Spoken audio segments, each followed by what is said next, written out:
Welcome to Bheema's kitchen. ಇವತ್ತು chicken palak gravy ಹೇಗೆ ಮಾಡೋದು ಅಂತ ನೋಡೋಣ. ಇದು ಕಾಂಬಿನೇಷನ್ ಮುದ್ದೆ ಅನ್ನ ನೀವು ಯಾವ್ದು ಬೇಕಾದರೂ ತೊಗೊಬೋದು. ಹೇಗೆ ಮಾಡೋದು ಅಂತ ತೋರಿಸ್ತೀನಿ ಬನ್ನಿ. 2 ಟೇಬಲ್ ಸ್ಪೂನ್ ಆಯಿಲ್ ಹಾಕ್ಕೊಂಡಿದ್ದೀವಿ. ಆನಿಯನ್ ಸೇರಿಸ್ಕೊಳ್ಳೋಣ. ಇದು ಫ್ರೈ ಆಗಿ ಚೆನ್ನಾಗಿ ಗೋಲ್ಡನ್ ಕಲರ್ ಬರಲಿ. ಹಸಿಮೆಣಸಿನ್ಕಾಯಿ ಸೇರಿಸ್ಕೊಳ್ಳಿ. ನಿಮ್ಮ ಖಾರಕ್ಕೆ ಎಷ್ಟು ಬೇಕು ಅಷ್ಟು ಸೇರಿಸ್ಕೊಳ್ಳಿ. ಫ್ರೈ ಆಗಿದೆ. ಇವಾಗ ನಾವು ಪಾಲಕ್, ಮೆಂತ್ಯ, ಕೊತ್ತಂಬರಿ ಮತ್ತು ಪುದೀನ ಸೊಪ್ಪು ತೊಳೆದು ಇಟ್ಕೊಂಡಿದ್ದೀವಿ. ಅದು ಕೂಡ ಹಾಕ್ಕೊಳ್ಳೋಣ.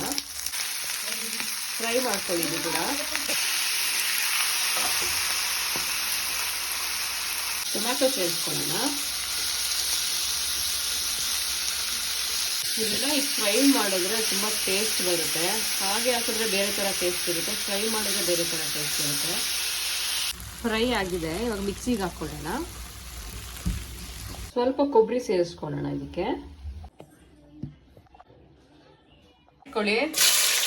ಎಣ್ಣೆ ಹಾಕೊಂಡಿದ್ದೀವಿ. ಎಣ್ಣೆ ಬಿಸಿ ಆಗಿದೆ. ಆನಿಯನ್ ಸೇರಿಸ್ಕೊಂಡಿದ್ದೀವಿ. ಕರಿಬೇವು ಸೇರಿಸ್ಕೊಳ್ಳಿ. ಫ್ರೈ ಮಾಡಿ. ಬೆಳ್ಳುಳ್ಳಿ ಪೇಸ್ಟ್ ಸೇರಿಸ್ಕೊಳ್ಳಿ.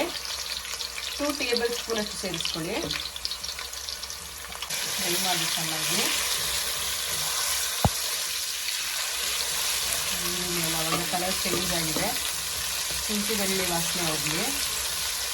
ಅದು ಕೂಡ ಚೆನ್ನಾಗಿ ಫ್ರೈ ಆಗಲಿ. ತೊಳೆದಿಟ್ಕೊಂಡಿದ್ದೀವಿ ನೋಡಿ. ಸೇರಿಸ್ಕೊಳ್ಳಿ. ಇವಾಗ ಅರಿಶಿನ ಪೌಡರ್ ಸೇರಿಸ್ಕೊಳ್ಳಿ. ಈ ಟರ್ಮರಿಕ್ ಪೌಡರ್ ನಾವೇ ಮಾಡಿರೋದು ಮನೆಯಲ್ಲಿ. ನಾವು ಯೂಟ್ಯೂಬಲ್ಲಿ ಯಾವಾಗಲೂ ಬಿಟ್ಟಿದ್ದೀವಿ. ರೆಸಿಪಿ ಬೇಕು ಅಂದರೆ ನಮ್ಮ ಯೂಟ್ಯೂಬ್ ಚಾನಲ್ ಚೆಕ್ ಮಾಡಿ, ಅಲ್ಲೇ ಸಿಗುತ್ತೆ. ಮನೇಲಿ ಮಾಡಿಕೊಂಡ್ರೆ ತುಂಬ ಹೆಲ್ತಿ ಅದು. ಮತ್ತು ಕಲರ್ ಕೂಡ ಅಷ್ಟೇ ಚೆನ್ನಾಗಿರುತ್ತೆ. ಆಚೆಗಡೆ ಕಲರ್ ಮಿಕ್ಸ್ ಮಾಡ್ತಾರೆ ಅಂತೆಲ್ಲ ಹೇಳ್ತಾರೆ. ನೀವು ಮನೆಯಲ್ಲೇ ಮಾಡ್ಕೊಳ್ಳಿ, ಹೆಲ್ತಿಯಾಗಿರುತ್ತೆ. ತುಂಬ ಜಾಸ್ತಿ ಬೇರೆ ಆಗುತ್ತೆ ಅದು ಕ್ವಾಂಟಿಟಿ. ಹಾಗೆ ನಾವೆಲ್ಲ ಪೌಡರ್ ನಾವೇ ಮಾಡ್ಕೊಂಡಿದ್ದೀವಿ. Garam masala, chilli powder, dhaniya powder, mutton masala, chicken masala ಎಲ್ಲ ನಿಮ್ಗೆ ಸಿಗುತ್ತೆ. ನಮ್ಮ ಯೂಟ್ಯೂಬ್ ಚಾನಲ್ನ ಸಬ್ಸ್ಕ್ರೈಬ್ ಮಾಡಿ ನೋಡಿದ್ರೆ ಅದಕ್ಕೆ ಎಲ್ಲ ಚೆಕ್ ಮಾಡಿ. ಸೇರಿಸ್ಕೊಳ್ಳಿ. ಇವಾಗ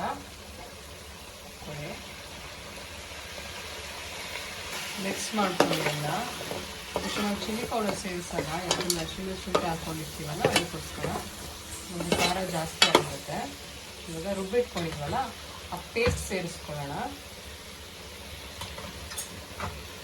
ನೀರು ಸ್ವಲ್ಪ ಹಾಕ್ಕೊಳ್ಳಿ. ಮಿಕ್ಸಿಯಲ್ಲಿ ಅಂಟ್ಕೊಂಡಿರುತ್ತಲ್ಲ, ಅದನ್ನು ಸ್ವಲ್ಪ ತೊಳೆದ್ಬಿಟ್ಟು ಹಾಕ್ಕೊಳ್ಳಿ ಸಾಕು. ಒಳಗಡೆ ಇರೋದಲ್ಲ ಜಾಸ್ತಿ ನೀರು ಹಾಕ್ಕೊಂಡ್ರೆ ಸಾರು ಆಗಿಬಿಡುತ್ತೆ. ಸ್ವಲ್ಪ ಗಟ್ಟಿಯಾಗಿರಬೇಕು, ಸುಕ್ಕ ಥರ ಇರಬೇಕು. ಆ ಥರ ಮಾಡ್ಕೊಳ್ಳಿ. ಕನ್ಸಿಸ್ಟೆನ್ಸಿ ಇರಲಿ. ಜಾಸ್ತಿ ನೀರು ಹಾಕ್ಬಿಟ್ರೆ ಚೆನ್ನಾಗಿರಲ್ಲ. ಇಷ್ಟಿದ್ರೆ ಟೇಸ್ಟ್ ಎಲ್ಲ ತುಂಬ ಚೆನ್ನಾಗಿರುತ್ತೆ. ಮಸಾಲ ಅಲ್ಲೇ ಇರುತ್ತೆ. ಸ್ವಲ್ಪ ಕುದೀಲಿ ಒಂದು ಚೆನ್ನಾಗಿ. ಲೆಮನ್ ಹಾಕ್ಕೊಳ್ಳಿ, ನಿಂಬೆಹಣ್ಣು ಹಿಂಡ್ಕೊಳ್ಳಿ. ಇದನ್ನ ಹಾಕೋದ್ರಿಂದ ಹೀಟ್ ಬರಲ್ಲ. ಚಿಕನ್ ಹೀಟ್ ಇರುತ್ತಲ್ಲ ಯಾವಾಗಲೂ, ಲೆಮನ್ ಹಾಕಿದ ತಕ್ಷಣ ಹೀಟೆಲ್ಲ ತೊಗೊಂಡ್ಬಿಡುತ್ತೆ. ತಿಂದರೂ ನಮಗೆ ಹೀಟ್ ಆಗಲ್ಲ. ಚಿಕನ್ ಗ್ರೇವಿ ರೆಡಿ ಆಗಿದೆ. ಎಷ್ಟು ಚೆನ್ನಾಗಿ ಬಂದಿದೆ. ಆಮೇಲೆ ಸರ್ವಿಂಗ್ ಪ್ಲೇಟಿಗೆ ಹಾಕೊಂಡು ತೋರಿಸ್ತೀನಿ.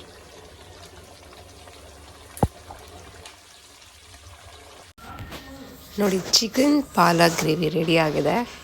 ಎಷ್ಟು ಚೆನ್ನಾಗಿದೆ, ಎಷ್ಟು ಫ್ರ್ಯಾಗ್ರೆನ್ಸ್ ಎಲ್ಲ ಎಷ್ಟು ಚೆನ್ನಾಗಿ ಬರ್ತಾಯಿತ್ತು ಗೊತ್ತಾ. ನೀವು ಒಂದ್ಸತಿ ಮನೇಲಿ ಟ್ರೈ ಮಾಡಿ, ಎಲ್ಲರಿಗೂ ಇಷ್ಟ ಆಗುತ್ತೆ.